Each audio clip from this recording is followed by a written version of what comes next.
So we got our DoorDash bag. We're starting our day and we see this in our DoorDash account. Let's talk about it. Pedro, DoorDash Santiago, back at you with another video with the RideShare Guy.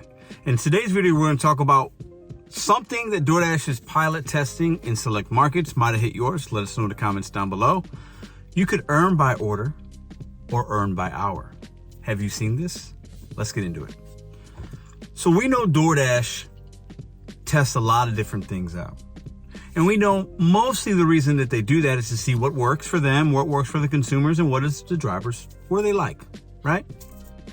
And also, how do we get the most orders delivered? Because we know, DoorDash knows some of us like to cherry pick and we're very selective, while others maybe take everything.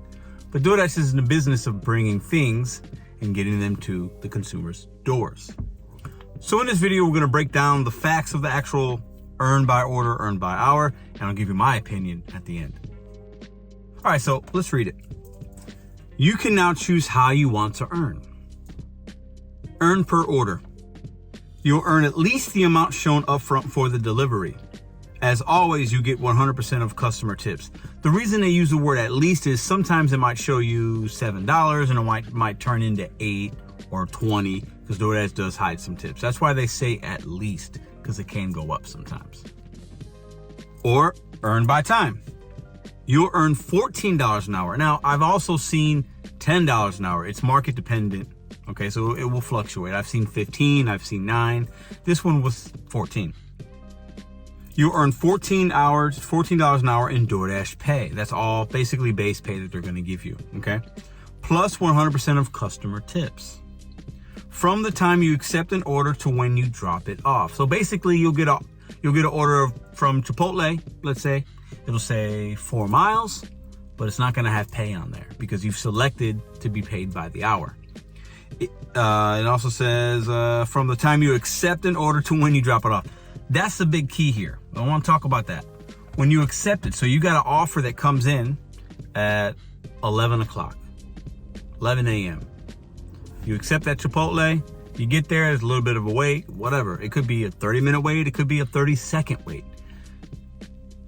You drop it off, and let's say it took you 15 minutes, okay? From the time you accepted it to the time you dropped it off, 15 minutes, which is kind of normal.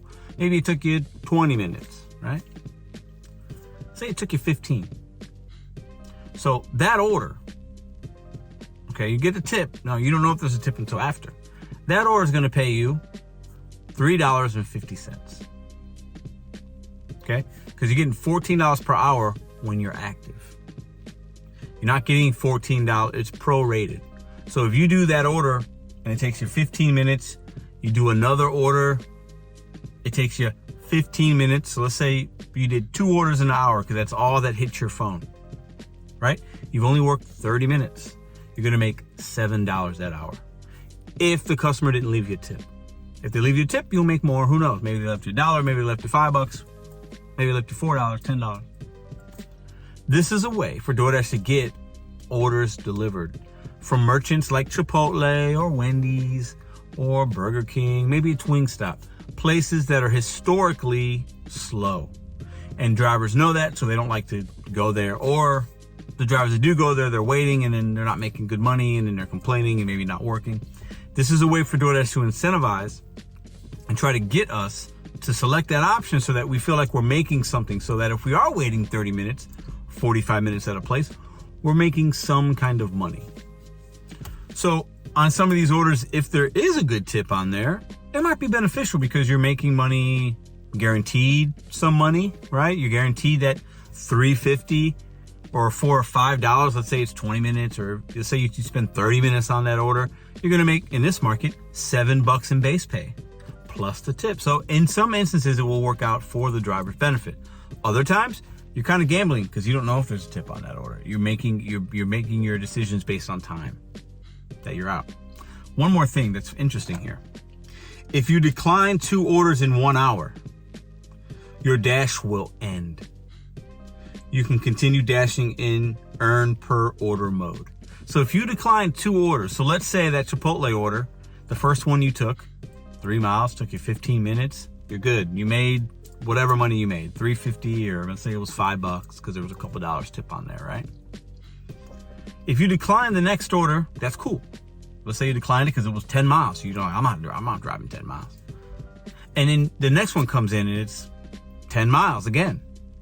You decline it. Second one, it's only, you've been within an hour. They're going to end your dash. And then you have to go back in and you could earn per order, which could be fine. But the reason they're going to end your dash, in my opinion, is they want you to be an ant, a good foot soldier. They want you to take everything. They want you to take more. They want you to earn per hour because they want to get you to take these orders that are bad or orders that are from places that historically take a long time and not enough drivers go to those locations. Know in the comments, has this hit your market? Will you use it? If you're somebody that has, what are the benefits that you've seen? It hasn't hit my St. Louis market. Some subscribers from my channel has said they've tried it. They didn't really like it. Some said they've tried it and they do kind of like it because if you know what places to pick from, every once in a while, the base pay on these that DoorDash pays you could be higher than normal. And also you're getting paid for your wait time, which could be good. But if there's a good tip on there, it winds up being pretty beneficial. If there isn't, might not be. Most of us can do 3 orders in an hour, right? Most of us. If there's no tips on those 3 that you select, you might be making $14 an hour or less. And in most markets, that might not be really good. If you're interested in signing up for any particular gig apps, check the description links down below. If you want more DoorDash content or RideShare content, check out this next video. I'll see you guys next week.